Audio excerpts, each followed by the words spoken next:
So, Myron, why don't we start with you just telling us why you decided to pursue music as a career?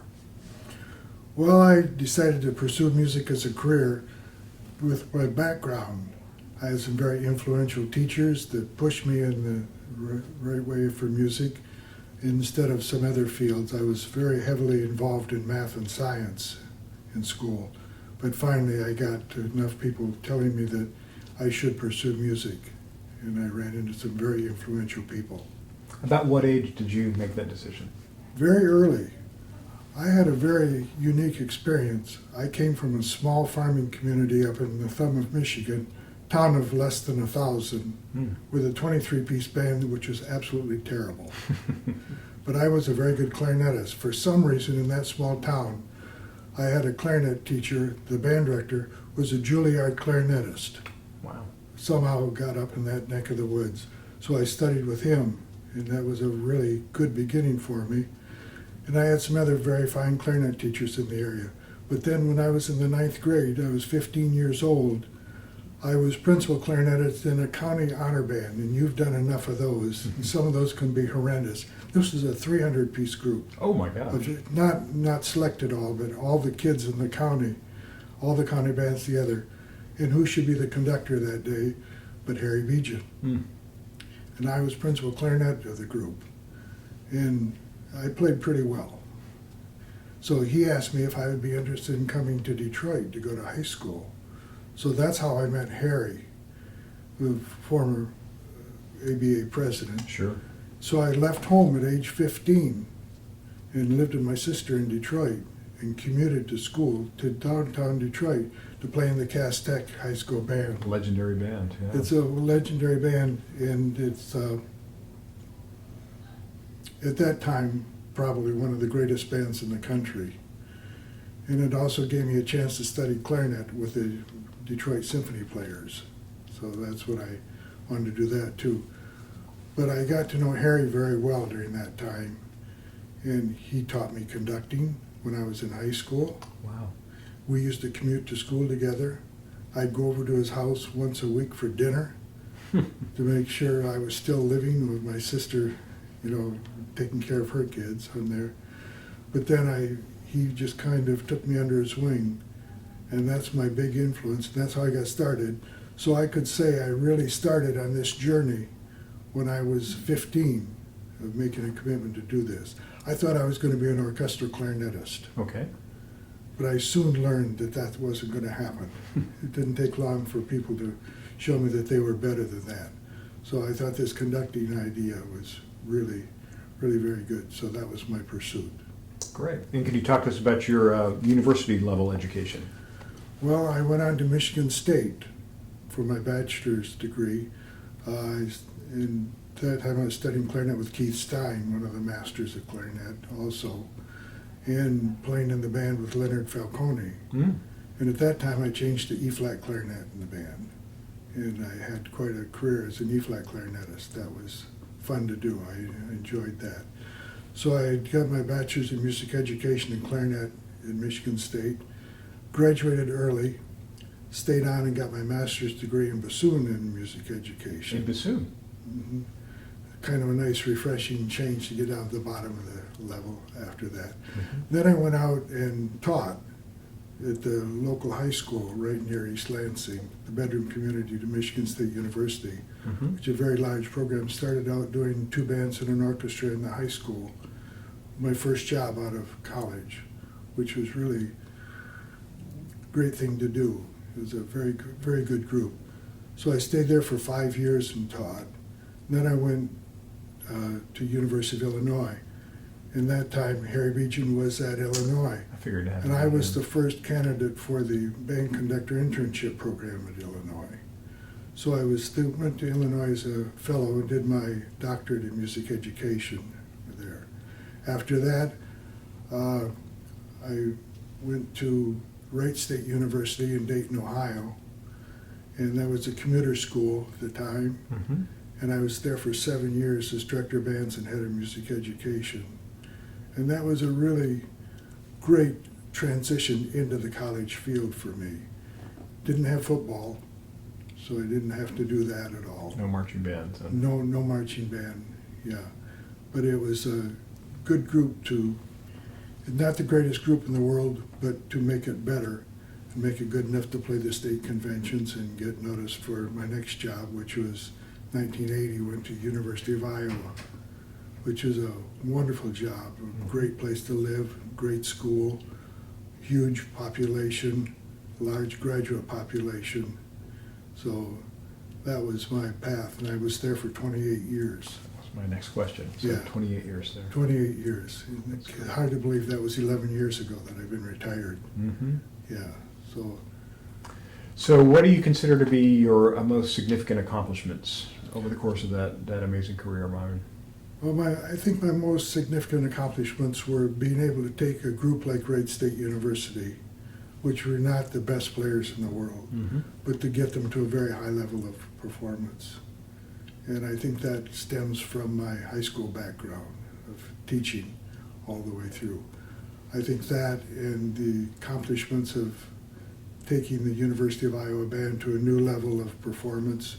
It was high when I got there. I hopefully made it a little bit higher when I left.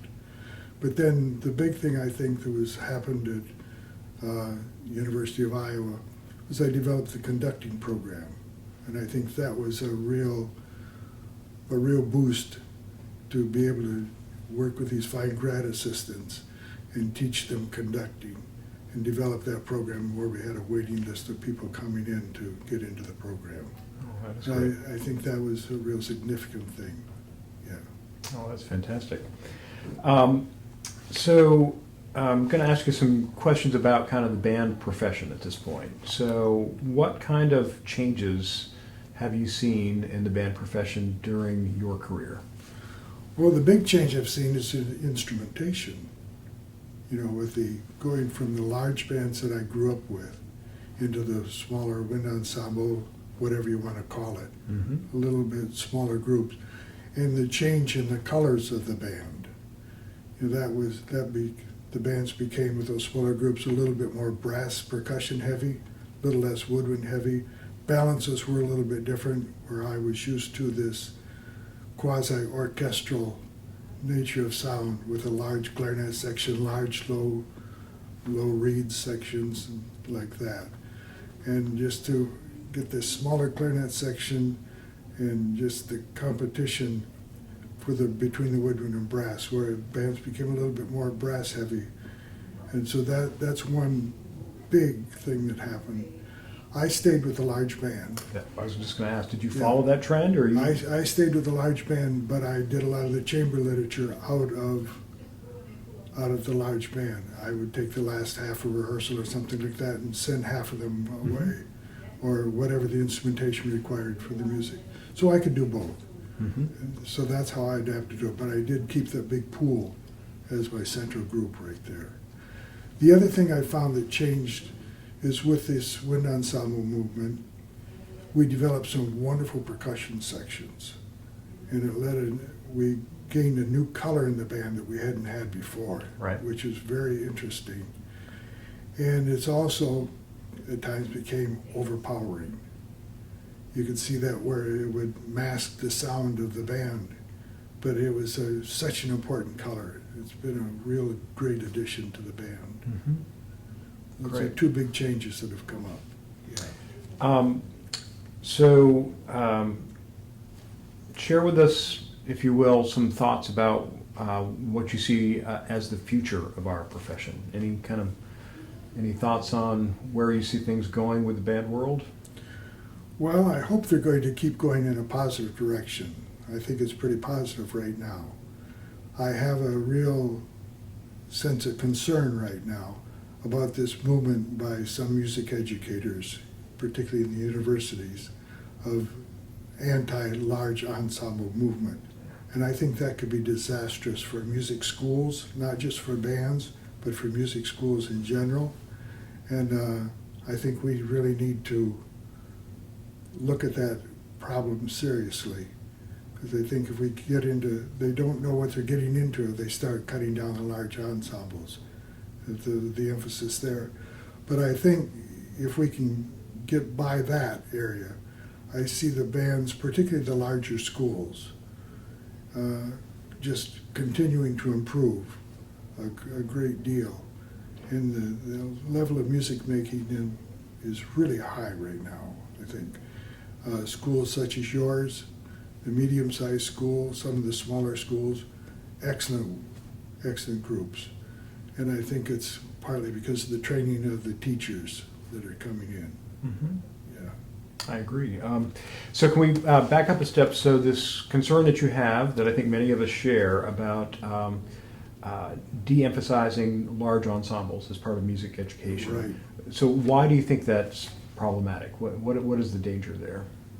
Well, I think you're going to have less people participating in large ensembles. People aren't going to develop like they do. You know, they're not going to get the training that they need in large ensembles, and they aren't going to be able to go out into schools and keep producing large ensembles, keep producing the players. We don't produce the players, they aren't coming to the music schools. And that's where I think the music educators who are pushing this are really going to be in trouble. You know, it's the long-term learning in music. It's not a class that everybody can take and be done, but it takes time over years. You got to keep on it. Mm-hmm. So I think that's where we're in trouble. And I think we need to fight that a little bit more than what we're doing. I think you're right. So do you have any advice for young conductors, band or orchestra conductors coming up in the profession? Sure. Lots of advice for them. Good. One, study conducting. I think people don't, the people coming out of school, they get out in the schools and they don't continue to study. You know, you spend years studying clarinet or studying your major instrument or whatever.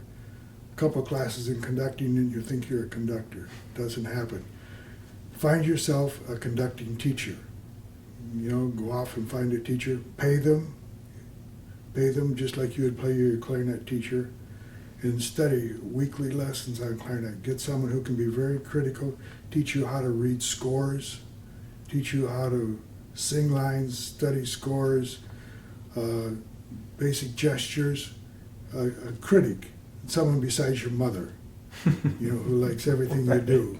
You know, but find someone who can teach you that.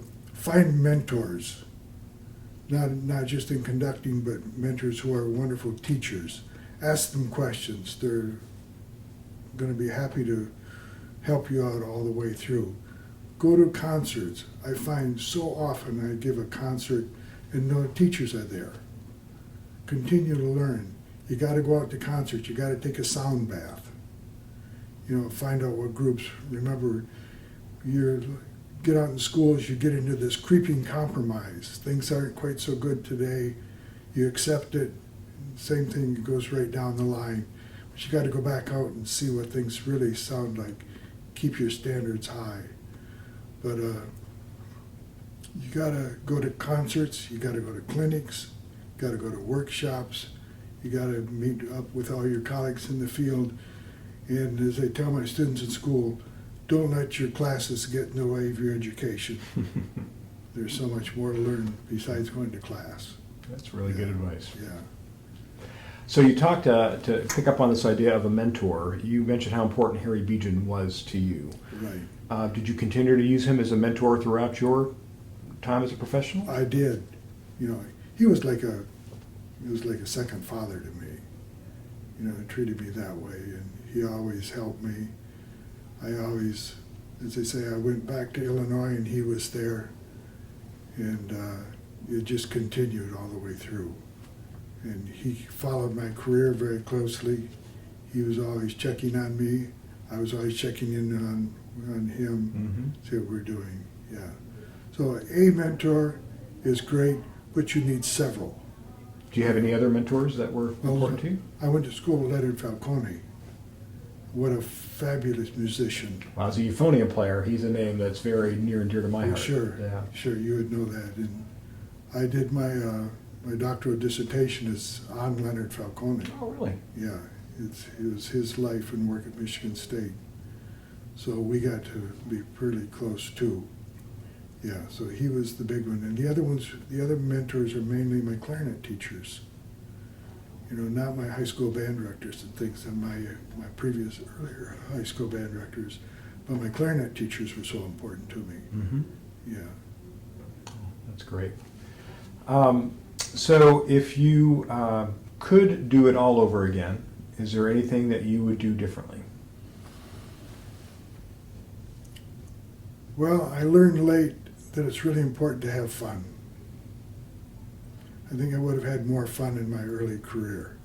I was pretty much a taskmaster coming out of the situation I'd been in school, of kind of authoritarian regimes. And I think if I could do something differently, I would have been a kinder, gentler person in my early career. But I learned later on that if students come into rehearsal, if they don't have a great musical experience and have a good time doing it, they won't return. Mm-hmm. So I thought that was very, very important, and took me too long to learn. I wish I would have done that earlier. And one of the big things that made me realize this when I went back to doctoral school were the education classes at Illinois. Learned a little bit more about behavioral response of people, a little bit more about rewards and positive reinforcement. And I hadn't picked up on that before, but through those education classes, which I hated as an undergrad student, but through those, after teaching a while, I could see all these things I could have done better. But this positive reinforcement came after that. Yeah, and that's a topic that really fascinates me because there really has been a shift in general with conducting along the lines of what you're talking about yourself. And so for you, it was taking those education classes that kind of changed your approach. Why do you think you initially had adopted that more kind of authoritarian approach to conducting? Well, I think it's because of growing up under Harry in high school and then Leonard. There was no compromise. Yeah, it was all business right there. And it was a different era. And we were in Detroit with a pretty rough element right there. But it was just a different time. But, the name Don Cinta? Oh, yeah. Mm-hmm. Don Cinta was a Cass grad right before I was there. And Don came down and soloed with my group at Wright State one time. He pulled me aside and he said, "You've got to be yourself. Don't try to be somebody else." Interesting. And that was a really important conversation that we had. Yeah. And I think things like that, just these little meetings, really helped. Mm-hmm. Yeah. Oh, that's fantastic. Anything else you do differently, or is that pretty much the one thing you would change second time around? I would go into start recording more. I didn't do very many recordings during my career, and I'm sorry that I didn't do more. But I just had no interest in it at the time, and now I look back on it, and I would have liked to have had that for my legacy a little bit more, just to show what these students were doing at the time. So I would do that differently. And I would probably be a little more careful of the kind of literature I played. I was too much, back in the early 80s at Iowa, if it was new, I played it, and some of it shouldn't have been played. Not that it was not good, it just should not have been played. Sure. Yeah.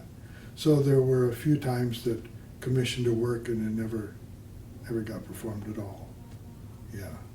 So I would do that differently. Yeah. And this, I think, is an interesting phenomenon in the band world that's very different than the orchestral world. We tend to be much more focused on playing new music. Yes. But I think also what we're getting as new music today is better than what we were getting in the 80s. And if I could, a little advice to people, don't forget the standard literature. All this, there's a core of band literature that it's got to be played all the time, such as you were mentioning with the Dow Sinfonietta. You just don't hear that very much anymore. No, you don't. And it's such a wonderful piece. And you got to go back and do all these great pieces from the past. But that being said, I think the new stuff that is coming out, there's a lot better music coming out nowadays than there used to be. And so I'm really excited about that, some of these new composers. Yeah, I think you're right. You know, I teach a course in the history and literature of the wind band at Butler, and when we get to that period of like the 70s and 80s, you know, there just isn't a lot of that music that has survived. No, like it did from the 40s and 50s. Right. 50s were some real milestone pieces coming out, Yeah. And that stuff needs to be played. And the other thing that needs to be played, you need to play marches. Mm-hmm. I'm amazed at the number of people who proudly say, we never play a march, and are darn proud of it, you know. And they need to get back to the standard literature and the march. Don't forget where we came from. Mm-hmm. Yeah. How do you feel about transcriptions? I'm very positive about transcriptions, as long as they're good. Mm-hmm. You know, they got to be true to the source, and I'm not at all afraid to edit transcriptions. If I get something that, if I don't like it, if somebody puts the solo lines in the wrong instrument, I put it back to where it's supposed to be. You do some editing on there. If they can edit it, I can edit it. Yeah, just fix them up a little bit more. I agree wholeheartedly. Yeah. You know? Yeah, as the conductor, Yeah. I think you've got that right. Yeah. Yeah, that's great. Yeah. So I'd like to circle back, since we've got some time here. I want to talk to you a little bit more about this. You know, you talked about the trend from the larger kind of symphonic band model that was Yes. so common in the mid-20th century, you know, with conductors like Bill Rovelli and Harry Bejan, and Sure. I'm assuming that's part of where your influence came from. Right. And then, of course, with the advent of Fred Fennell at Eastman with the wind ensemble concept, and how that really did affect the size and instrumentation of ensembles. So you kept that larger ensemble at Iowa, Right. but would scale it down when you had a repertoire that required that. Yes. What is the benefit of the larger size group as far as Well, the you're concerned? larger size group gave me the option to play the transcriptions, play the larger works. You know, you want to do the Maslanka 4, you want a large group. Yeah, so I kept that, but mainly it was my concept of sound. Mm-hmm. And there's a concept of sound with a large group that you can't get with a smaller group. There are sacrifices both ways with clarity and everything else, and it's just a different concept of sound with the two groups. So that's why I stayed with the large group. That was my background. But I have no problem with that smaller group either. And that's been a real boost for particularly a lot of smaller schools that don't have the number of players to fill out a quality large instrumentation. So that's been a real boost to the band programs to get the quality in the smaller groups. Well, that's a great Yeah. point. And even as a clarinet player, I mean, often it's that clarinet section which becomes so large when you've got a symphonic band, right? Right. But as a clarinet player, you didn't feel like you were lost in the masses when you played in a large group, I'm assuming. Oh, no. Yeah. No, that was the sound you're after. And I much preferred that larger sound. But where I really like the sound of that group is in the low woodwinds, Mm-hmm. the large low woodwind section, you know, building from that bottom up. Yeah, Yeah. absolutely. Yeah. So we've got a few minutes left here. Last two questions. What has the ABA meant to you? Boy, talk about a milestone group to be in. I remember walking into the ABA for the first time. It was just a room full of all the giants in the band field. And how accepting they were of this young person. You know, I was in my 30s when I came in here. Just to be accepted by all these giants of the band field and be so welcome in a family atmosphere to the ABA. And just to be amongst that group of people was fantastic. So that's meant a lot to me in my career. And then for the opportunity to become a leader in the group at a fairly early age. You know, I was in my late 40s, early 50s when I was president. Wow. Yeah. And right at a time when things needed some changing, Mm-hmm. a little updated, It was during my time that we developed the web. I had one of my students who helped develop the very first web for the ABA during my presidency. Website? The website, Yep. we did the first one. It was kind of clumsy, but we did it, we got it started, and people But that's a took big on it. breakthrough, yeah. Yeah, because we needed to break into the new century right there. Yeah, so the ABA has probably been the most important thing that's ever happened to me professionally.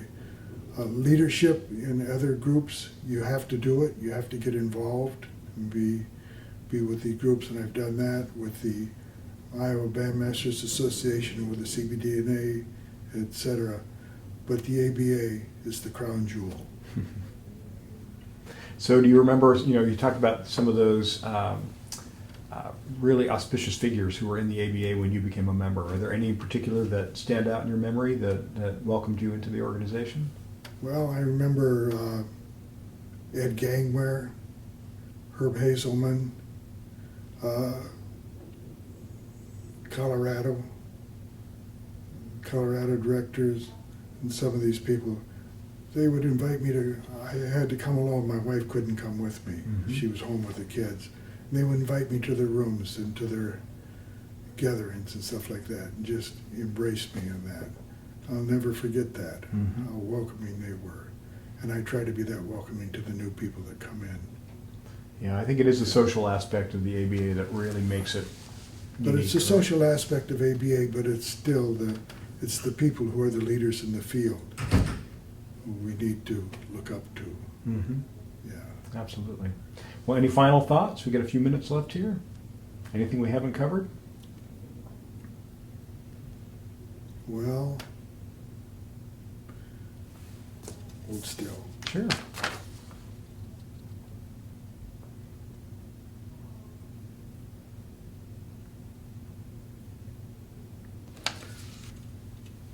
I'd just like to encourage people to pursue a course in music education at the public school level. I think we've got to encourage our students, our better students in the groups, to pursue music education, and we need good teachers. And when it all gets down to it, it's the person on the podium that makes a difference. Just like in athletics with the head coach. It makes a difference who's the head coach. It makes a difference who's on that podium and the background that they have. And we need to keep encouraging people to pursue this field of music education. The other thing I'd like to tell young people, stay with the job. Don't jump from place to place to place. Find a place, develop it, then move if you have to. But longevity is really important in our profession. Yeah. It's really the way you figure out what you can really teach and what you know and what you leave. Yeah. Well, I think those are pearls of wisdom. Good. So Good. that's great. Well, thank you so much, Myron. It's been a real pleasure talking to you Well, today. thank you. I really appreciate you doing this.